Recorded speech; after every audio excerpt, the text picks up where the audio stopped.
Berenice, uno de los primeros relatos que escribió Poe, se publicó por primera vez en el Southern Literary Messenger en marzo de 1835. Poe, en agosto del mismo año, se trasladaría a Richmond para trabajar en esta revista en la que ocupó el cargo de redactor jefe. A su fundador, Thomas Willis White, le escribiría desde Baltimore una carta, el 30 de abril, en la que le hace referencia a Berenice. La desdicha es diversa. La desgracia en la tierra es multiforme, desplegada sobre el ancho horizonte como el arco iris. Sus colores son como los de este, variados, distintos y de todos modos íntimamente fundidos. Desplegada sobre el ancho horizonte como el arco iris. ¿Cómo es que de la belleza he derivado un tipo de fealdad, de la alianza y de la paz un símil de dolor? Pero igual que en la ética, el mal es consecuencia del bien. Así, en realidad, de la alegría nace la tristeza. Ya sea que el recuerdo de la dicha cause la angustia del momento, ya sea que las agonías que son tengan su origen en los éxtasis que pudieron haber sido. Mi nombre de pila es Egaeus. No mencionaré mi apellido. Sin embargo, no hay en el país castillo más cargado de gloria y de años que mi melancólica y sombría heredad. Desde hace mucho tiempo, nuestro linaje ha sido llamado raza de visionarios, y en muchos detalles sorprendentes, como el carácter de la mansión familiar, en los frescos del gran salón, en las tapicerías de los dormitorios, en el cincelado de los pilares de la sala de armas, pero sobre todo en la galería de cuadros antiguos, en el estilo de la biblioteca y, en fin, en la naturaleza tan peculiar de los libros, hay elementos más que suficientes para justificar tal creencia. Los recuerdos de mis primeros años se relacionan con la biblioteca y sus volúmenes, de los que no diré nada más. Allí murió mi madre. Allí nací yo. Pero sería simplemente ocioso decir que yo no he vivido antes, que el alma no tiene una existencia anterior. ¿Lo niega usted? No disputemos acerca de esta materia. Estoy convencido y no trato de convencer. Hay, sin embargo, un recuerdo de formas etéreas, de ojos espirituales y expresivos, de sonidos musicales y tristes. Un recuerdo que no será excluido, una especie de memoria parecida a una sombra vaga, variable, indefinida, vacilante. Y de esa sombra esencial me será imposible deshacerme mientras brille el sol de mi razón. Fue en esa habitación donde nací, surgiendo así de la larga noche que parecía ser, pero que no era, la no existencia, para encontrarme repentinamente en un país maravilloso, en un palacio de fantasía, en los extraños dominios del pensamiento y de la erudición monásticas. No es raro que mirase a mi alrededor con ojos asombrados y ardientes, que desperdiciara mi niñez entre libros y disipara mi juventud en ensueños. Pero sí es raro que transcurrieran los años y que mientras pasaban el apogeo de la madurez me encontrara aún viviendo en la heredad de mis antepasados. Sí, es asombrosa la paralización que subyugó las fuentes de mi vida. Asombrosa la inversión total que se produjo en el carácter de mis pensamientos más simples. Las realidades del mundo me afectaban como visiones, y solamente como visiones, mientras que las ideas locales del país de los sueños, en cambio, se convertían no en el pasto de mi existencia cotidiana, sino realmente en mi sola y entera existencia. Berenice y yo éramos primos y crecimos juntos en la mansión, pero crecimos de distinta manera. Yo enfermizo, envuelto en melancolía, en tristeza. Ella, en cambio, ágil y graciosa, desbordante de energía, llena de fuerza. Suyos eran los paseos por la colina, míos los estudios del claustro. Yo vivía encerrado en mí, entregado apasionadamente en cuerpo y alma a la reflexión, a la meditación más intensa y penosa.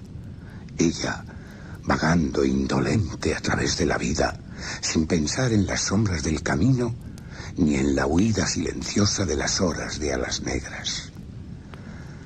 Berenice. Invoco su nombre. Berenice.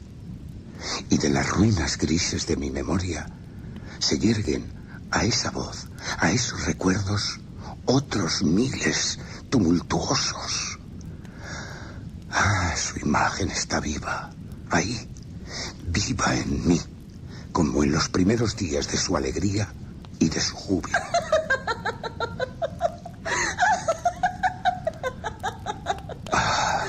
Encantadora y fantástica belleza. Oh, sílfide entre los arbustos de Arnhem. Oh, náyade entre sus fuentes. Pero no. Todo es misterio y terror. Y esta es una historia que no debo contar. La enfermedad, una enfermedad mortal, se abatió sobre su cuerpo como el simón. Y hasta cuando la contemplaba, el espíritu de la transformación la arrasó, penetrando en su mente, sus costumbres, su carácter. Y de la forma más sutil y terrible, llegó incluso a perturbar su identidad. ¡Ay! El destructor venía y se iba. Pero la víctima, la verdadera Berenice, ¿dónde estaba? No la conocía o no la reconocía como Berenice.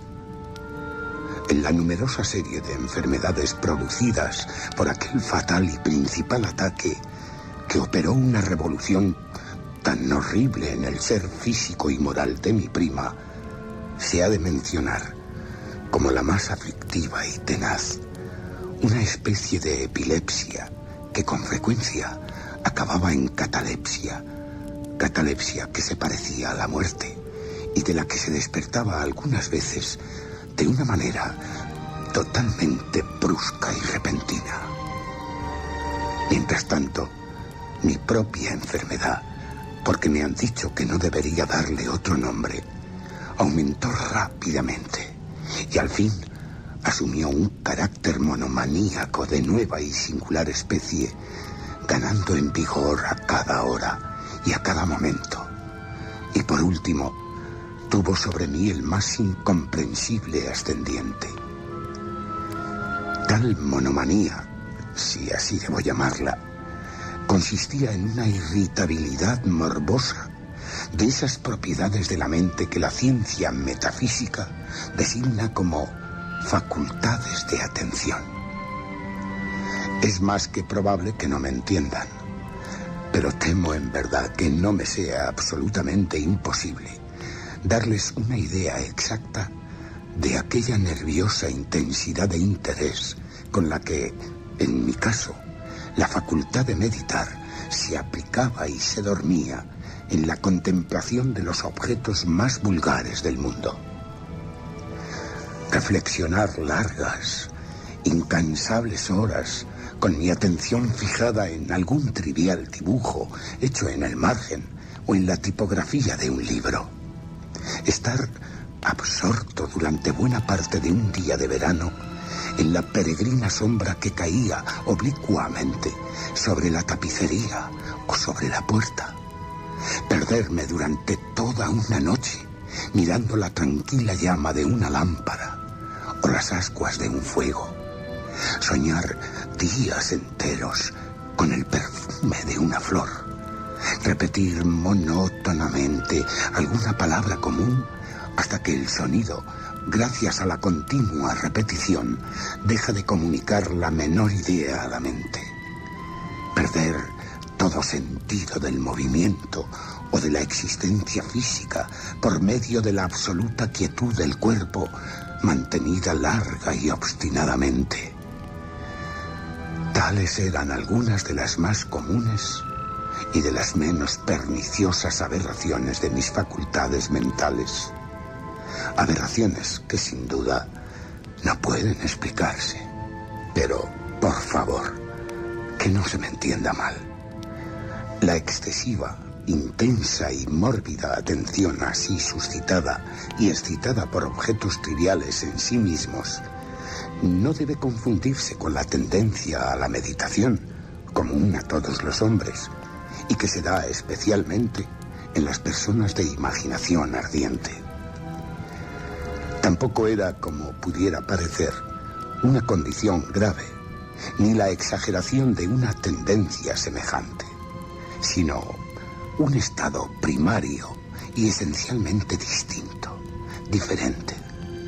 En un caso, el soñador o el fanático, interesado en un objeto habitualmente no trivial, lo pierde de vista poco a poco en una multitud de deducciones y sugerencias que de él proceden, hasta que al final de un ensueño colmado a menudo de voluptuosidad, encuentra el incentivo o causa primaria de sus reflexiones enteramente desvanecido y olvidado.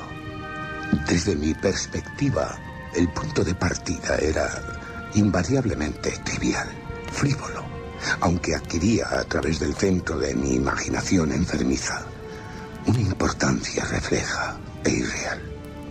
Hacía pocas deducciones, si es que realmente hacía alguna, y en ese caso volvían obstinadamente al objeto primordial como a un centro. Las meditaciones nunca eran agradables, y al final de la ensoñación, la primera causa, lejos de perderse de vista, había alcanzado ese interés sobrenaturalmente exagerado que constituía el rasgo principal de la enfermedad. En una palabra, la facultad del espíritu más particularmente excitada en mí era el de atención, y en el caso del soñador, el de la especulación. Mis libros en esa época, si no servían en realidad para irritar el trastorno, participaban ampliamente, como se comprenderá por su naturaleza imaginativa e inconexa, de las características peculiares del trastorno mismo. Me acuerdo muy bien, entre otros, del tratado del noble italiano Schelling Secundus Curio, de Amplitudine Beati Regnis Dei, de la gran obra de San Agustín, La ciudad de Dios, y de Carne Christi, de Tertuliano, cuyo ininteligible pensamiento, el Hijo de Dios ha muerto, más creíble cuanto más incongruente y sepultado resucitó, algo tan cierto como imposible, absorbió exclusivamente todo mi tiempo durante varias semanas en una laboriosa y poco fructífera investigación. Se verá por lo dicho que, arrancada de su equilibrio solo por cosas triviales, mi razón semejaba a ese risco marino del cual Ptolomeo Hefestión, que resistía firme los ataques de la violencia humana y la feroz furia de las aguas y de los vientos, pero temblaba al contacto de la planta que es llamada asfódelo, de tallo erguido y flores blancas. A un observador descuidado parecerá muy simple y fuera de duda que la terrible alteración producida en la condición moral de Berenice por su deplorable enfermedad debió proporcionarme algunos motivos para ejercitar aquella intensa y anormal meditación cuya naturaleza he explicado con tanta dificultad. En los intervalos lúcidos de mi mal, su calamidad me daba pena. Y muy conmovido por la ruina total de su hermosa y dulce vida, no dejaba de meditar, con frecuencia amargamente, en los prodigiosos medios por los cuales había llegado a producirse una revolución tan extraña y súbita.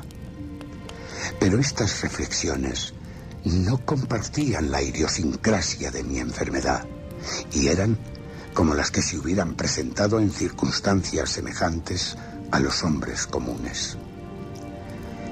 En cuanto a su enfermedad, fiel a su carácter propio, se nutría con los cambios menos importantes, pero más impresionantes, que se manifestaban en el sistema físico de Berenice, en la singular y terrible distorsión de su identidad personal.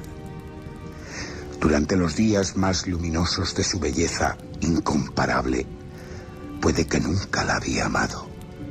En la extraña anomalía de mi existencia, los sentimientos míos nunca habían sido del corazón y mis pasiones siempre eran de la mente. En las tempranas, brumosas horas de la mañana, en las entrelazadas sombras del bosque al mediodía y en el silencio de mi biblioteca por la noche, ella había pasado rauda ante mis ojos, no como la Berenice viva, palpitante, sino como la Berenice de un sueño, no como un ser de la tierra, sino como una abstracción, no como una cosa para admirar, sino para analizar, no como un objeto de amor, sino como el tema de una especulación tan abstrusa cuanto inconexa. Y entonces yo me estremecía en su presencia, palidecía cuando se acercaba. No obstante, aunque lamentándome amargamente de su deplorable condición de caducidad, me acordé de que había amado mucho tiempo y que en un momento aciago le hablé de matrimonio. Y al fin se acercaba la fecha de nuestras nupcias, cuando una tarde de invierno, en uno de esos días intempestivamente cálidos, serenos y brumosos, que son la nodriza de la hermosa Alción, me senté, creyéndome solo, en el gabinete de la biblioteca.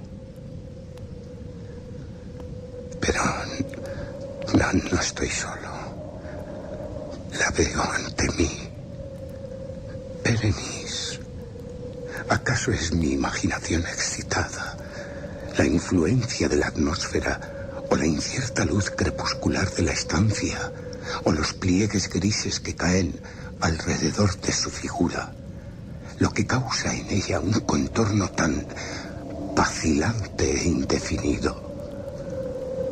No dice ni una sola palabra, y yo por nada del mundo me atrevería a pronunciar una sílaba. Un escalofrío helado cruza mi cuerpo. Me oprime una sensación de insoportable ansiedad. Una curiosidad devoradora invade mi alma. Me hundo en el asiento, sin respirar, inmóvil, con los ojos clavados en Berenice. Está excesivamente delgada, y ni un vestigio de lo que era descubro en su figura. Su rostro, que ardorosamente miro. Oh, Berenice. La frente es alta, muy pálida, raramente serena. Su cabello, antes de un negro azabache, ahora cae parcialmente sobre la frente, sombreando las sienes hundidas con innumerables rizos de un rubio reluciente que por su matiz fantástico contrastan con la melancolía que impera en su rostro. Sus ojos no tienen vida ni brillo. Diríase que carecen de pupilas. No puedo Tengo que apartar mi vista de su mirada vidriosa. Sus labios contraídos se abren. Sonríe de una forma que no olvidaré nunca. Aparecen sus dientes. Sus dientes. Mejor muerto que verlos.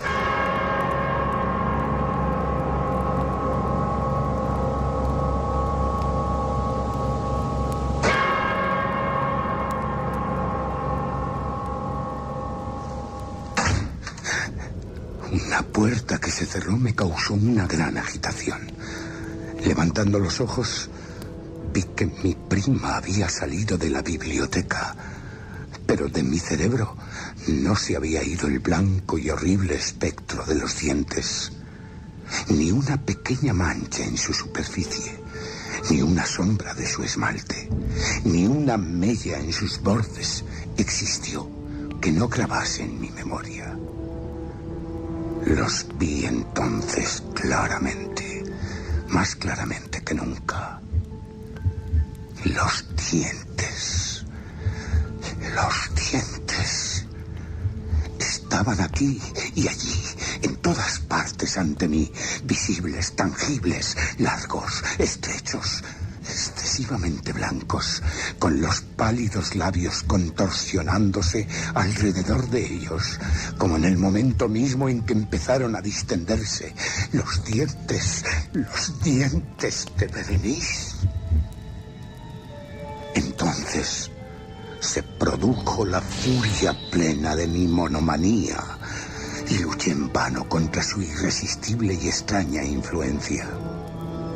Entre el número infinito de objetos del mundo exterior, yo solo tenía ideas para los dientes. Causaban en mí un deseo frenético. Todas las demás cosas, todos los intereses, fueron absorbidos por aquella única contemplación. Ellos, solo ellos, quedaban presentes para mi mirada puramente mental. Y ellos, en su singular individualidad, llegaron a ser la esencia de mi vida cerebral. Los vi desde todos los ángulos. Estudié sus características. Les hice adoptar todas las aptitudes. Pensaba acerca de su conformación. Reflexionaba sobre su naturaleza. Me estremecía, atribuyéndoles en mi imaginación una facultad de sensación y de sentimiento, y hasta sin los labios, una capacidad de expresión moral. Se ha dicho de Mademoiselle Salé que todos sus pasos eran sentimientos, y de Berenice creí más seriamente que todos sus dientes eran ideas. Ideas. Tal insensato pensamiento fue lo que me destruyó. Ideas. He ahí, pues, por qué los codiciaba tan locamente. Sentía que solo su posesión podía devolverme la paz y restablecer mi razón. Llegó la noche sobre mí. Y entonces vino la oscuridad para irse tras un rato. Y un nuevo día despuntó, y las brumas de una segunda noche se acumularon.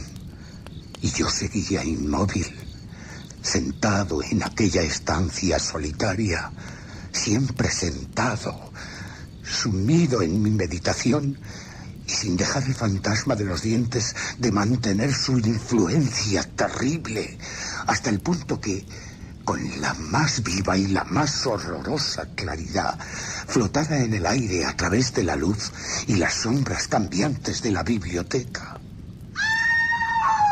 Irrumpió en mis sueños un gran grito como de horror y consternación.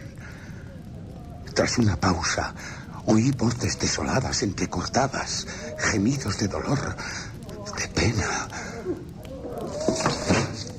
Me levanté de mi asiento y abrí de par en par una de las puertas de la biblioteca. ¿Qué ocurre? Berenice. ¿Qué? Berenice ya no existe. ¿Que no existe? Por la mañana sufrió un ataque de epilepsia. Y ahora... ¡Berenice! ¡Berenice!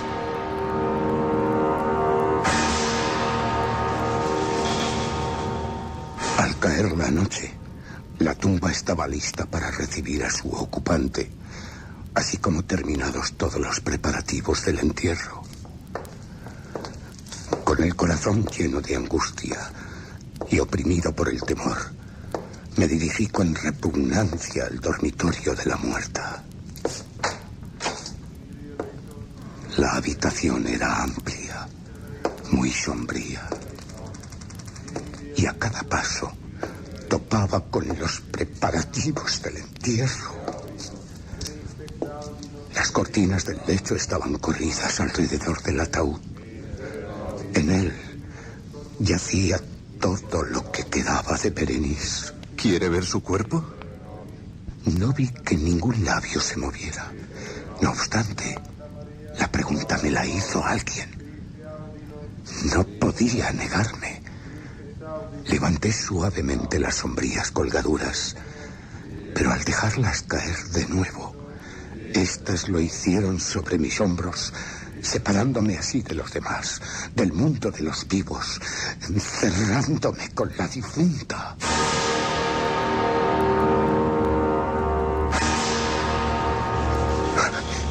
Es horrible.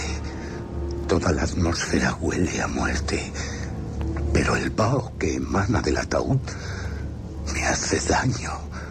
Será exhalado por el cadáver. Daría todo lo que poseo por salir, por huir de este lugar tan pernicioso, respirar el aire puro de los cielos eternos. Pero no puedo moverme. Mis rodillas flaquean. Estoy como arraigado al suelo, mirando muy fijamente al cadáver, rígido, tendido en el féretro.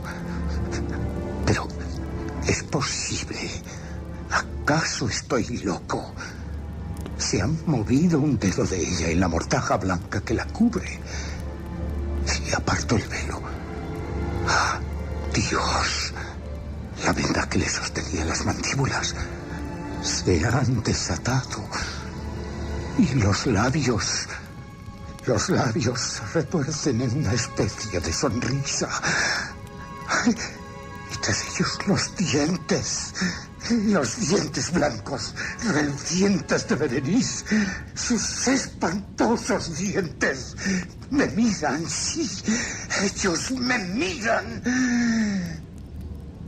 Logré apartarme del lecho y sin pronunciar ni una palabra salí corriendo de aquella estancia de misterio, de horror y de muerte.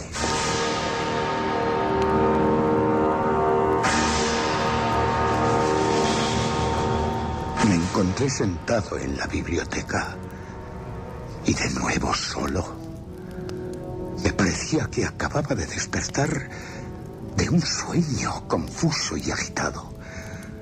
Sabía que era medianoche y que desde la puesta del sol Berenice estaba enterrada. Pero de aquel triste periodo intermedio no tenía conocimiento real, o por lo menos definido. Sin embargo, el recuerdo de ese tiempo estaba lleno de horror. Un horror más horrible por ser vago y un terror más terrible por su ambigüedad. Era como una página pavorosa del registro de mi existencia, enteramente escrita con recuerdos oscuros, terribles e inconexos. Me esforcé en descifrarlos, pero en vano. Mientras tanto, como el espíritu de un sonido lejano, un agudo y penetrante grito de mujer parecía seguir sonando en mis oídos.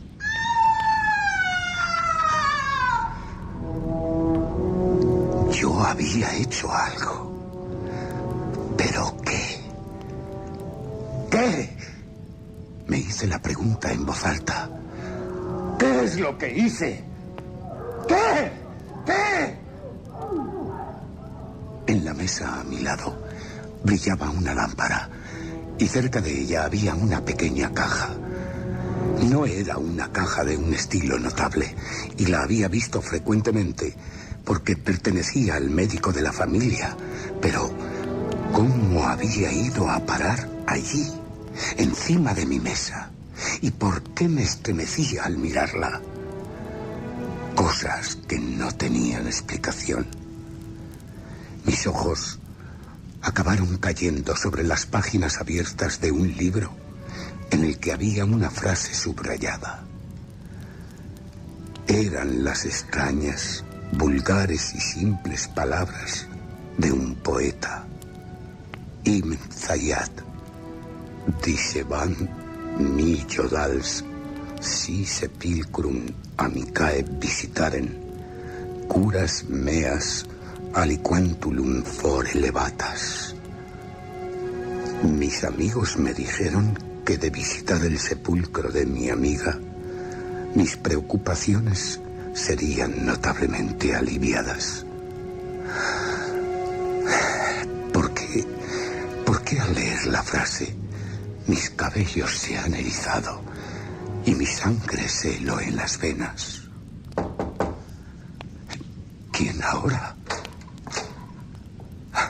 Uno de los sirvientes. Está pálido, con la mirada extraviada. Diría que presa del terror. ¿Qué ocurre?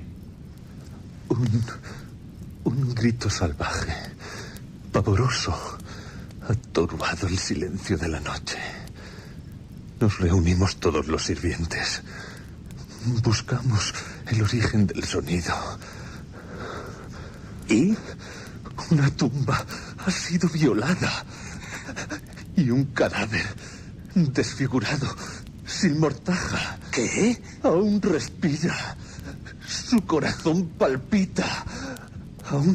Aún está vivo. Sus ropas, señor. ¿Qué pasa con mis ropas? Están manchadas de sangre y llenas de barro. Y sus manos tienen sangre en las uñas. Sangre coagulada. Sangre en mis manos. Y contra esa pared, una pala. ¡Ah! Tomé la caja, pero no podía abrirla. Temblaba. Acabó deslizándose de mis manos, cayendo pesadamente al suelo. De la caja, entrechocando, han rodado. Son instrumentos de cirugía dental. Pero también hay unos objetos pequeños, blancos, marfileños. Son, sí, 20, 22, 24, 28, 30 y 32. Los dientes de Berenice.